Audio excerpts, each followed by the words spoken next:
நம்ம ஊர் பொண்ணு வந்து போட்டு எடுத்துருக்கலாம். ஸோ வந்து இந்த மாதிரி மீனவர்கள்லாம் வாழ்றாங்க. அவங்க லைஃப் ஸ்டைல்ல வந்து பசங்க வந்து லவ் பண்ணி கல்யாணம் பண்ணிக்கணும்னு பண்ணிக்கிறாங்க ஒழி, ஒருத்தருக்கு ஒருத்தர் அண்டர்ஸ்டாண்டிங் இல்லாம பண்ணாங்கன்னா அவங்களோட ஃபியூச்சரே போயிடுது. ஸோ வந்து ரெண்டு பேருக்குள்ள யார் அவங்க அண்டர்ஸ்டாண்டிங்கோட வந்து பார்த்து கல்யாணம் பண்ணிக்கிற அளவுக்கு பண்ணாங்கன்னா பேரண்ட்ஸ்க்கும் ஈஸியா இருக்கும். ஸோ அதனால வந்து அவங்களுக்கும் மனக்குழப்பம் ஜாஸ்தி, இவங்களுக்கும் கஷ்டம். ஸோ வந்து அதை ரிஜெக்ட் பண்ணணும், பார்த்து புரிஞ்சுக்கிற கெப்பாசிட்டி வேணும். அதனால வந்துட்டு சின்ன வயசு பசங்க, லவ் பண்ற பசங்க, இந்த காலேஜ் ஸ்டூடெண்ட்ஸ்லாம் பார்த்து தெரிஞ்சுக்கிறது ரொம்ப நல்லது. தன்னுடைய மனசை வந்து வேற வழியில செலுத்திட்டு நாளைக்கு ரொம்ப கஷ்டப்படக்கூடாது இல்லையா? அதனால இதை பார்த்து தெரிஞ்சுக்கணும் எப்பவுமே. அவங்க அந்த மாதிரி பண்ணாங்கன்னா பேரண்ட்ஸ்க்கும் ரிஸ்க் இல்லாம கல்யாணம் பண்ணி கொடுப்பாங்க. அதான் அது கரெக்டா சொல்லிருக்காங்க. ஏன்னா ஒரு லவ் ஸ்டோரி சொல்லும்போது நம்மள சின்ன வயசுல இருந்து ஒரு பொண்ணு லவ் பண்ணுது, திடீர்னு வந்து ஒரு வெள்ளக்கார பொண்ணு வந்தவொடனே அந்த பொண்ணை ஏத்துக்கிறதுன்றது கரெக்டா சொல்லிருக்காங்க. ஆடியன்ஸ் ஏத்துக்கிற மாதிரி சொல்லிருக்காங்க. ஆமா ஆமா ஆமா, அந்த மாதிரி லவ் பண்ணது அதை ஏத்துக்கிற மாதிரி அதை அந்த பொண்ணை காமிக்கிறாங்க. பட் அந்த பொண்ணால அதை அக்செப்ட் பண்ணிக்க முடியல, இருந்தாலும் அது மைண்டை மாத்தி பண்ணுது. அது ஒரு நல்ல பார்த்து பசங்கள்லாம் தெரிஞ்சுக்கணும். அதெல்லாம் வந்து தெரிஞ்சுக்க வேண்டியதுதான், நல்லதுதான். அதுல வந்து அப்பாவா ஆக்ட் பண்றவரு ரொம்ப நல்லா ஆக்ட் பண்ணிருக்காரு. பையன், அந்த பையனும் அவருதான் ரொம்ப நல்லா ஆக்ட் பண்றாரு. அந்த பையனும் நல்லா ஆக்ட் பண்றான். அது ஃபாரின் பொண்ணு போட்டிருக்காங்க. ஃபாரின் பொண்ணு போடுறது நம்ம ஊர் பொண்ணை போட்டிருந்தா இன்னும் நல்லா வரும். என் காதலே இது வந்து ஒரு ட்ரையாங்கிள் லவ் ஸ்டோரி. எப்படி வந்து நம்ம வந்து காதல கிடைக்கிற டைம்ல நமக்கு ஒரு சந்தோஷமா இருக்குமோ, அதே மாதிரி நம்ம காதல விட்டு கொடுக்கிற டைம் நமக்கு வந்து கொஞ்சம் வலியா தான் இருக்கும். பட் அதையும் வந்து அழகா விட்டு கொடுக்கறதும் லவ் தான் அப்படின்னு சொல்லி அழகா காமிச்சிருக்காங்க. Emotional love story. சாங்ஸ் எல்லாம் ரொம்ப அழகா இருக்குது, எல்லாருக்குமே என்கேஜிங்கா இருக்கும். அவங்க லவ் மிஸ் பண்ற மாதிரியான சாங்ஸ். ஸோ எல்லாருக்கும் கண்டிப்பா பிடிக்கும். ஃபேமிலி டிராமா, எல்லாரும் பார்த்து ரசிங்க. Thank you so much.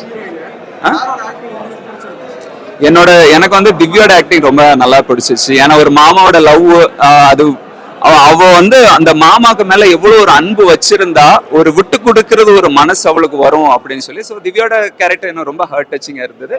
லியா வந்து ஒரு ஃபாரினர், பட் ஈவன் தோ அவங்க ஒரு ஃபாரினருக்கு வந்து இமோஷனலா கனெக்ட் ஆகாது. ஏன்னா அவங்களுக்கு ஃபேமிலி பாண்டிங் இருக்காது. பட் இருந்தாலும் அவங்க வந்து இந்தியன் கல்ச்சர் படிச்சதுக்கு அப்புறம் ரிலேஷன், அந்த கல்ச்சர், அந்த இமோஷன் எல்லாமே அவங்க கனெக்ட் ஆச்சு. ஸோ அவங்களும் அழகா பண்ணியிருந்தாங்க.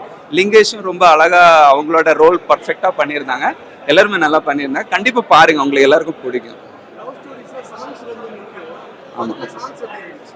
சாங்ஸ் தான் இந்த படத்தோட மெயின் ஹைலைட்ஸ். ஏன்னா நாங்க ஃபர்ஸ்ட் சாங் இந்த படத்தோட ரிலீஸ் பண்ணப்பவே எங்களுக்கு நல்ல ரெஸ்பான்ஸ் வந்துச்சு. சாங் ரொம்ப அழகா இருக்கு, ஹர்ட் டச்சிங்கா இருக்குது அப்படின்னு சொல்லி நல்ல ரிவ்யூஸ் வந்துச்சு.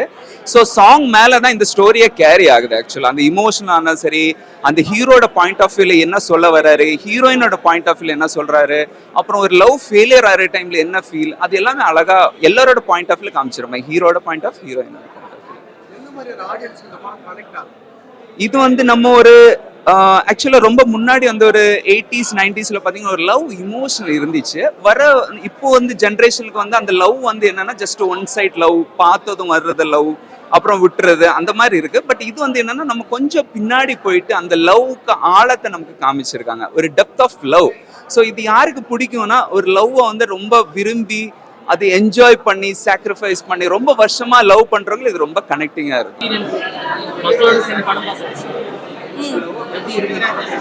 படம் எல்லாம் நல்லா இருக்குது, எல்லாரும் போய் பார்க்கணும். படையோட ஸ்டோரின்னு வச்சா இட்ஸ் அபவுட் லவ். லவ் எப்பவுமே ஹாப்பி எண்டிங் ஆகாது எல்லாருக்கும். அப்போ எப்பவும் லவ் இஸ் ஆல்சோ சாக்ரிஃபைஸ், அந்த மாதிரி ஒரு தீமில தான் இந்த படம் போயிட்டு இருக்கும். ஸோ எல்லாரும் போய் பார்க்கணும், சப்போர்ட் பண்ணணும். இது என்னோட ஃபர்ஸ்ட் தமிழ் மூவி.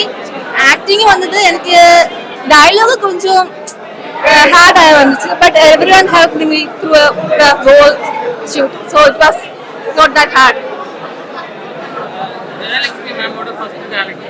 ஆமா. ஜெயலட்சுமி சின்ன இமோஷனல் சீன் இல்ல, அது எல்லாம் எப்படி ஆக்ட் பண்ணணும்னு எனக்கு she will show me how to do it, so I copy and paste it on that. That's it. She helped me very much. So finally, what teaches to audience? It's about love.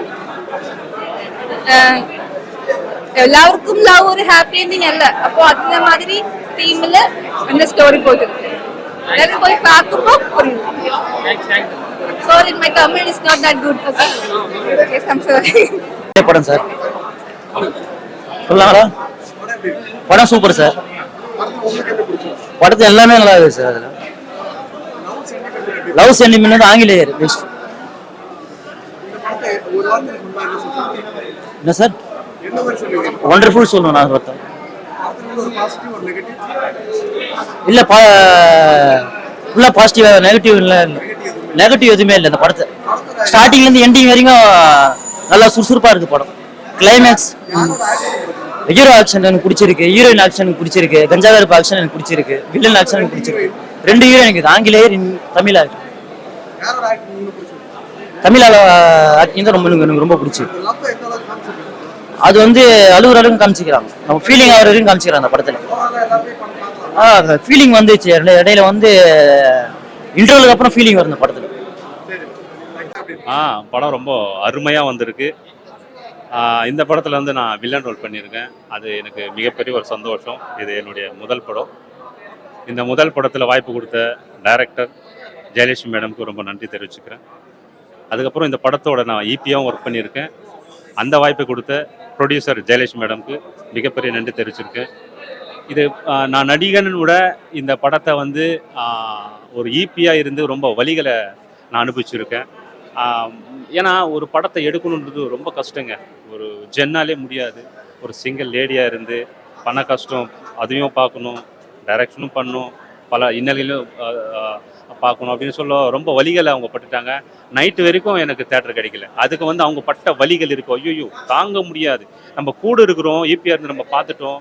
அவங்க அந்த காசு arrange பண்ணுறது கொடுக்குறதுலேருந்து படம், அதாவது அவங்களுக்கு குழந்தை தானே, தத்தெடு குழந்தை தானே. இன்றைக்கி தேட்டருக்கு வந்துருச்சு. ரெஸ்பான்ஸ் ரொம்ப சூப்பராக இருக்குது. படம் ரொம்ப அருமையாக இருக்குது.